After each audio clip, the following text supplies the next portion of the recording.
साथियों, नमो बुद्धाय, जय भीम, जोहार, आदाब, सत श्री अकाल, नमस्कार। साथियों, अभी 2 दिन पहले भारत की संसद में एक अभूतपूर्व घटना हुई। ऐसा भारत के संसदीय इतिहास में पहले कभी नहीं हुआ कि देश का प्रधानमंत्री राष्ट्रपति के अभिभाषण पर अपना पक्ष रखने से पहले या भाषण देने से पहले ही लोकसभा छोड़कर भाग जाए। जो अभूतपूर्व घटना है वो ये है कि प्रधानमंत्री के लोकसभा में भाषण न देने का कारण लोकसभा अध्यक्ष ओम बिरला बता रहे हैं। यह घटना थी 4 तारीख की शाम को, संभवतः 3 या 4 बजे के लगभग, 4 बजे के आसपास प्रधानमंत्री को आना था, नहीं आए। और 5 तारीख को शाम को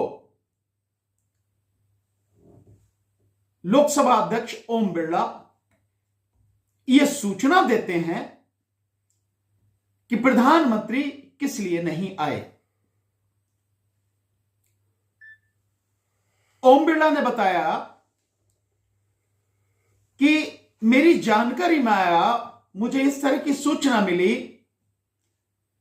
कि जिस समय प्रधानमंत्री भाषण देने आएंगे उन पर हमला हो सकता है, तो इसलिए प्रधानमंत्री की जान को खतरा हो सकता है और इसलिए मैंने प्रधानमंत्री से निवेदन किया कि आप लोकसभा में ना आए।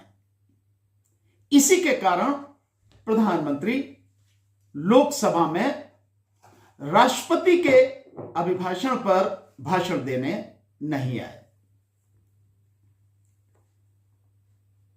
अब यह सवाल यह होता है कि अगर ये सारी बातें प्रधानमंत्री नहीं आए, वो किस लिए नहीं आए? क्योंकि लोकसभा अध्यक्ष ने उन्हें आने से रोका। यही तो लोकसभा अध्यक्ष कह रहे हैं कि मैंने उन्हें मना किया कि आप मत आओ। और आने का प्रोग्राम था प्रधानमंत्री का 4 तारीख का। तो जिस समय यह बात हुई उसी समय लोकसभा अध्यक्ष ने सदन को इसकी जानकारी क्यों नहीं दी कि प्रधानमंत्री की जान को खतरा है, मुझे ऐसी सूचना मिली, इसलिए मैंने उनसे कहा है कि आप मत आओ, और इसीलिए प्रधानमंत्री नहीं आए 4 तारीख को। लेकिन आप ये सूचना दे रहे हैं 5 तारीख को, तो ये तो पक्की बात है ना कि लोकसभा अध्यक्ष के पास में ये सूचना 4 तारीख को थी और प्रधानमंत्री के आने से पहले थी, तभी तो उन्होंने प्रधानमंत्री को रोका। तो बात यह है कि क्या इस बात की रिपोर्ट, कोई एफआईआर लोकसभा अध्यक्ष ने कराई, पुलिस को इसकी सूचना दी कि प्रधानमंत्री की जान को खतरा है, प्रधानमंत्री पर लोकसभा में हमला हो सकता है? क्या इसकी जानकारी पुलिस को दी? कोई इन्वेस्टिगेशन? आखिर उन्हें सूचना मिली तो किसने सूचना दी? और जिसने सूचना दी उसका नाम बताया क्यों नहीं आपने? भाई आपको तो मालूम किसी के माध्यम से पड़ी है ना, आप अंतर्यामी तो है नहीं, आप तथाकथित ईश्वर तो है नहीं, आप इतने बड़े संत तो है नहीं कि आपको यूं ही पता लग गई, आपको किसी ने बताया। तो क्या आपने इस बात की सूचना पुलिस को दी? नहीं दी। क्यों नहीं दी? आखिर देश के प्रधानमंत्री की जान को खतरा था। संसद में, लोकसभा में, जहां सबसे ज्यादा सुरक्षित अगर कोई है तो वो प्रधानमंत्री। वैसे भी इस देश में अगर सबसे ज्यादा सुरक्षित कोई है तो देश का प्रधानमंत्री है।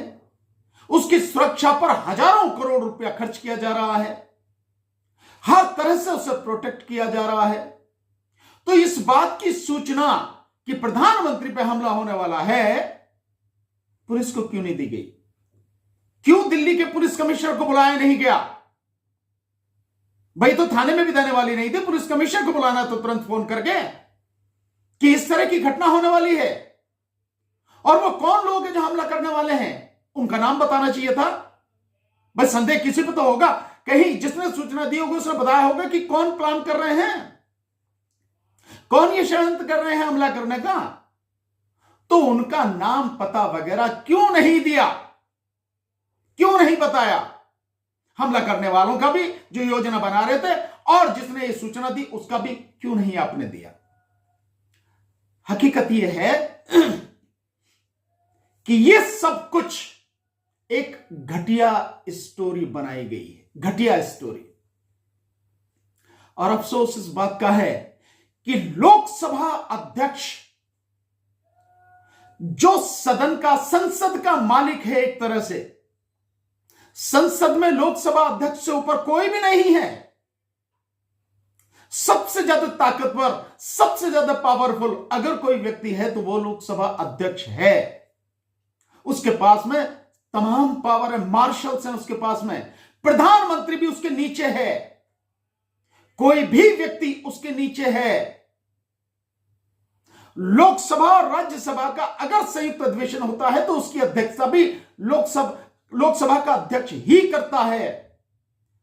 मंत्रियों की तो कोई औकात ही नहीं है, ये सब उससे नीचे हैं। तो ऐसा पावरफुल व्यक्ति, उसको सूचना मिली कि प्रधानमंत्री पर हमला होने वाला है, प्रधानमंत्री की जान को खतरा है, और उसने किसी को भी, जो इन्वेस्टिगेटिंग एजेंसी हैं, जो सुरक्षा एजेंसी हैं, किसी को नहीं बताया।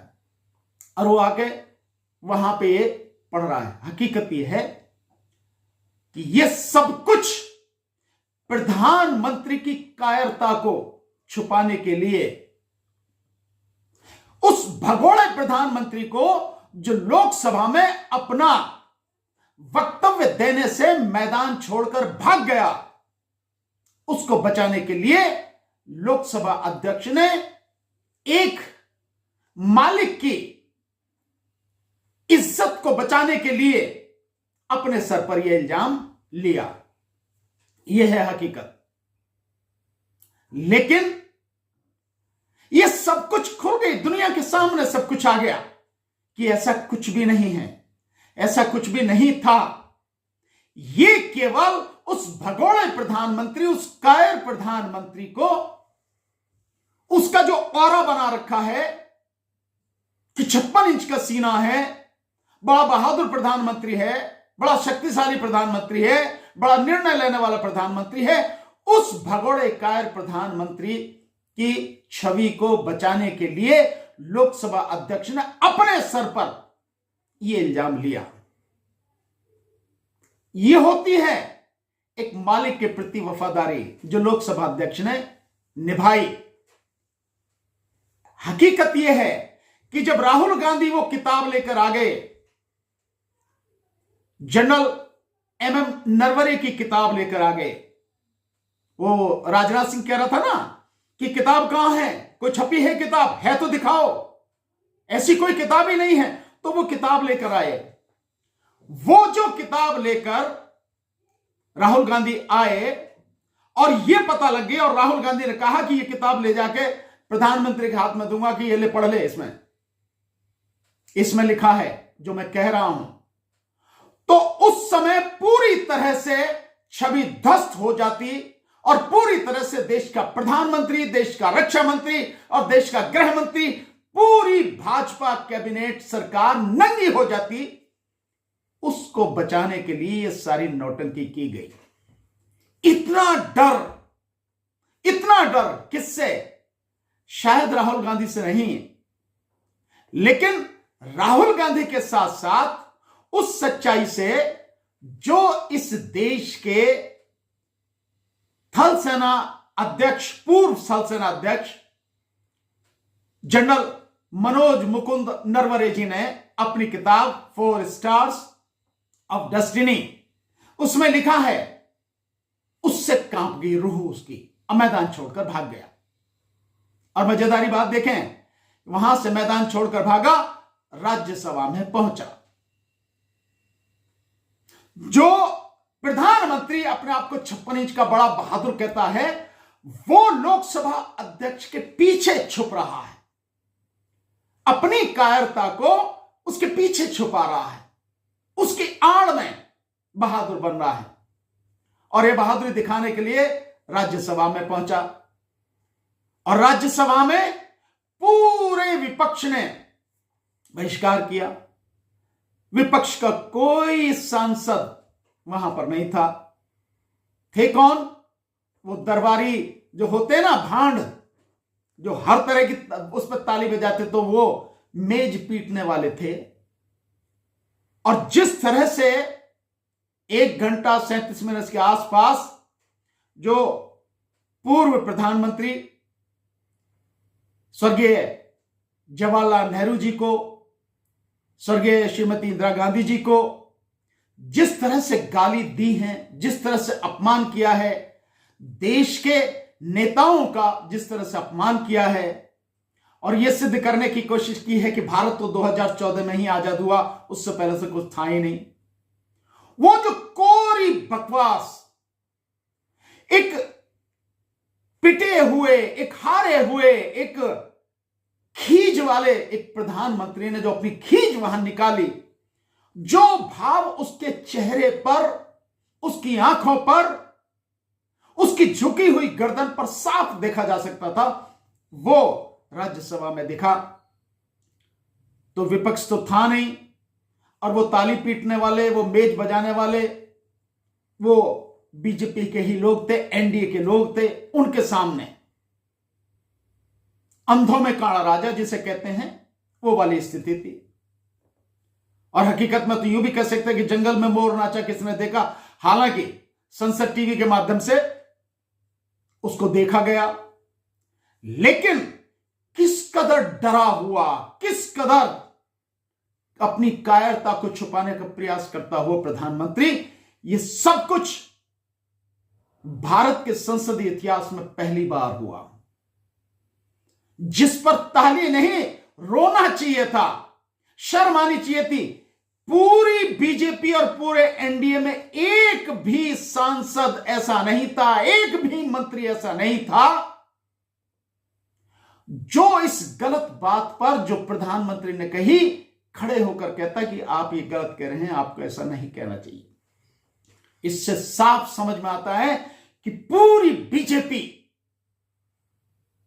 गुलामों की एक बड़ी जमात है, पूरा एनडीए गुलामों की एक बड़ी जमात है, जिनकी हिम्मत ही नहीं है कि अपने आका के सामने जरा भी मुंह खोल सके। आर्टिकल 19 के जो नवीन कुमार जी हैं, बहुत बढ़िया बात उन्होंने कही, सफर फिल्म का गाना सुनाया, जो तुमको हो पसंद वही बात कहेंगे, तुम दिन को अगर रात कहो रात कहेंगे। ये जो स्थिति है आज सरकार की, एनडीए की, भाजपा की हो गई है कि पूरी तरह से नैतिकता मर चुकी है, नैतिक बल पूरी तरह से खत्म हो चुका है, इंसानियत नाम की कोई चीज नहीं है। और निशिकांत दुबे जैसे निहायती घटिया किस्म के बदतमीज लोग बीजेपी ने पाल रखे हैं, जो सिवाय गाली देने के और कुछ काम नहीं करते। ये भारत के संसदीय इतिहास में पहली बार हुआ, और अब आप साफ नजर आ रहा है कि वो 56 इंची किस कदर डरा हुआ है, जिसकी हिम्मत ही नहीं है कि वो इस देश के लोगों को फेस कर सके, या विपक्ष के नेताओं को फेस कर सके, या इस देश की सच्चाई को फेस कर सके। और एप्स्टीन फाइल में जिस तरह से नाम आ रहा है, और पूर्व जनरल एमएम नरवणे ने जिस तरह से पूरा एक एक चीज का वर्णन किया है और स्पष्ट किया है कि जिस समय फैसले की घड़ी आई तो 56 इंची दुम दबा के भाग गया। वो चीजें जो सामने हैं उसकी वजह से इतना डरा हुआ। यह है इस देश के प्रधानमंत्री का हाल। देश के संसदीय इतिहास में जो हुआ बहुत ही शर्मनाक, सच्चाई से डरने वाला। हम तो पहले से ही कहते रहे हैं कि निहायत ही कायर और घटिया, जिसकी नैतिकता इंसानियत पूरी तरह से मर चुकी है, केवल झूठ, गुमराह और गलत बातों का प्रचार करने वाला, केवल दिखावा करने वाला प्रधानमंत्री इस देश में है। इसको उखाड़ के फेंकना बहुत जरूरी है, नहीं तो देश तबाह हो जाएगा। Thank you.